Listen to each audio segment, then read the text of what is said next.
Hello everyone. 48ನೇ ಪ್ರಶ್ನೆಯನ್ನು ನೋಡೋಣ.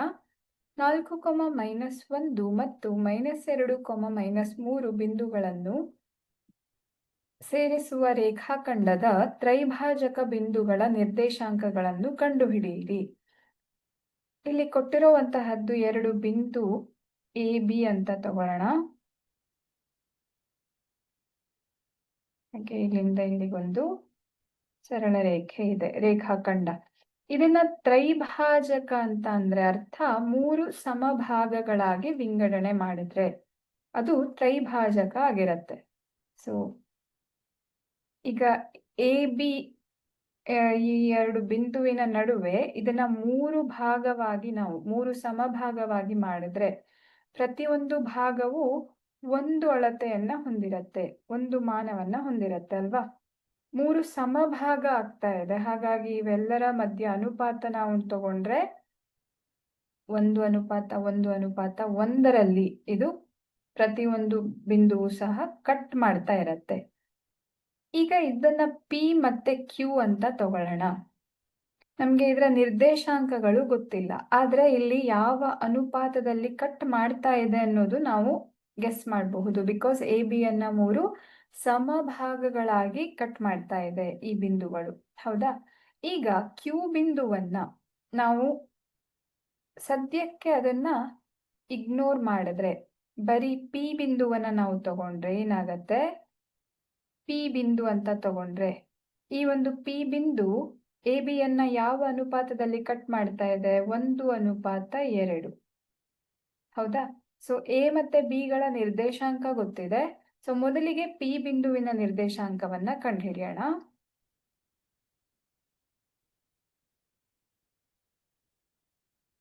ಸೂತ್ರ ಏನು, m1x2 plus m2x1 divided by m1 plus m2,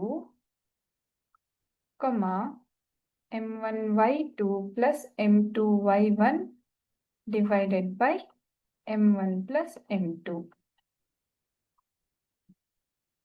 so ಈಗ ನಮಗೆ m1 ಬೆಲೆ 1 ಹಾಗೆ m2 ಬೆಲೆ 2 ಅನ್ನೋದು ಇಲ್ಲಿಂದ ಗೊತ್ತಾಗ್ತಾ ಇದೆ. ಇಲ್ಲಿ ನಾವು ಈ ಒಂದು ಪಿ ಬಿಂದುವಿನ ನಿರ್ದೇಶಾಂಕ ಲೆಕ್ಕ ಹಾಕೋ ಸಲುವಾಗಿ ಕ್ಯೂ ಅನ್ನ ಸದ್ಯಕ್ಕೆ ಕನ್ಸಿಡರ್ ಮಾಡ್ತಾ ಇಲ್ಲ, ಅದನ್ನ ಬಿಟ್ಟು ಬರೀ ಪಿ ಒಂದನ್ನೇ ತಗೊಂಡಿದ್ದೀವಿ.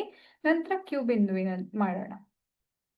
m1 ಬೆಲೆ 1, x2 ಬೆಲೆ ಏನಾಗತ್ತೆ, ಬಿ ಬಿಂದುವಿನ ನಿರ್ದೇಶಾಂಕ.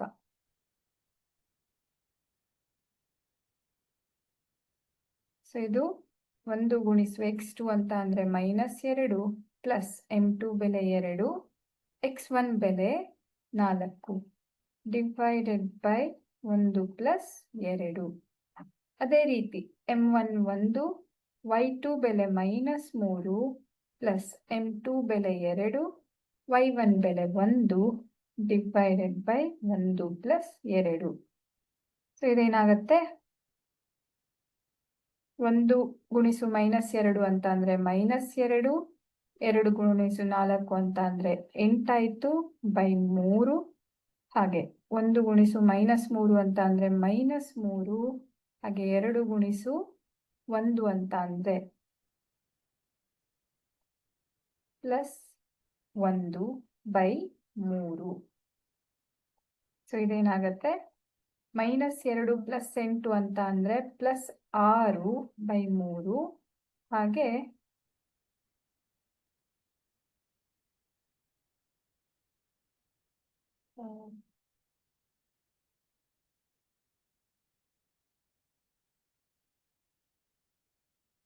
ಇಲ್ಲಿ -1 ಇದೆ, y1 ಬೆಲೆ -1, ಇದು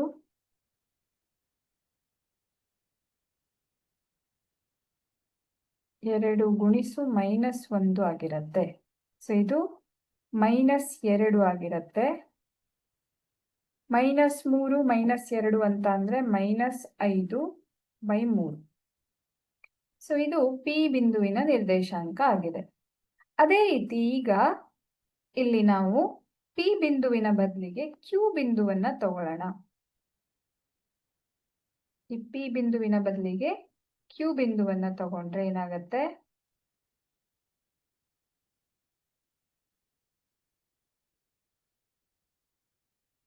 ಇಲ್ಲಿ ಕ್ಯೂ ಬಿಂದುವನ್ನ ತಗೊಂಡ್ರೆ ಆಗ ಎ ಕ್ಯೂ ಮತ್ತೆ ಕ್ಯೂ ಬಿ ಅನ್ನ ನೀವು ತಗೊಂಡಾಗ ಇಲ್ಲಿ 2:1 ಆಗತ್ತೆ. ಅನುಪಾತದಲ್ಲಿ ಬದಲಾವಣೆಯನ್ನ ನಾವು ನೋಡಬಹುದು. ಸೊ ಇದು 2:1 ಆಗತ್ತೆ. ಯಾಕಂದ್ರೆ ನಾವು ಕ್ಯೂ ಬಿಂದುವನ್ನ ತಗೊಳ್ತಾ ಇದ್ದೀವಿ. ಎ ಕ್ಯೂ 2ರಷ್ಟಿದೆ, ಕ್ಯೂ ಬಿ ಯ 2ರಷ್ಟು ಎ ಕ್ಯೂ ಇದೆ. ಸೊ ಇದು 2:1 ಆಗತ್ತೆ. ಈಗ ನಾವು ಕ್ಯೂ ಬಿಂದುವಿನ ನಿರ್ದೇಶಾಂಕವನ್ನ ಕಂಡುಹಿಡಿಯೋಣ. m1x2 plus m2x1 divided by m1 plus m2, m1y2 plus m2y1 divided by m1 plus m2. ಇದೇನಾಗುತ್ತೆ? m1 ಬೆಲೆ ಈಗ 2 ಆಗಿದೆ, x2 ಬೆಲೆ -2, m2 ಬೆಲೆ 1, x2 ಬೆಲೆ x1 ಬೆಲೆ 4 ಡಿವೈಡೆಡ್ ಬೈ 1, 2 ಪ್ಲಸ್ 1 ಇದೆ. ಹಾಗೆ m1 ಬೆಲೆ 2, y2 ಬೆಲೆ -3, ಹಾಗೆ m2 ಬೆಲೆ 1, m1 ಬೆಲೆ -1.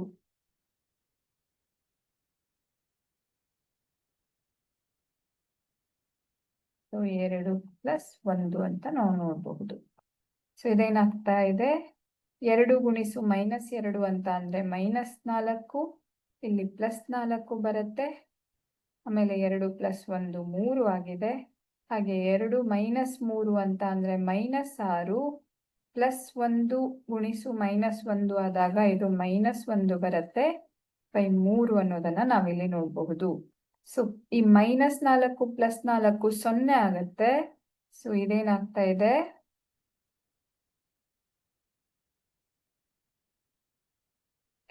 0/3 ಅಂತ ಬರುತ್ತೆ. ಇದು -7/3 ಅಂತ ಬರುತ್ತೆ. ಹಾಗಾಗಿ 0/3 ಅಂತ ಅಂದ್ರೆ 0, -7/3. ಇದು ಕ್ಯೂ ಬಿಂದುವಿನ ನಿರ್ದೇಶಾಂಕಗಳಾಗಿರುತ್ತೆ. ಹಾಗೆ ಇದು ಪಿ ಬಿಂದುವಿನ ನಿರ್ದೇಶಾಂಕಗಳು.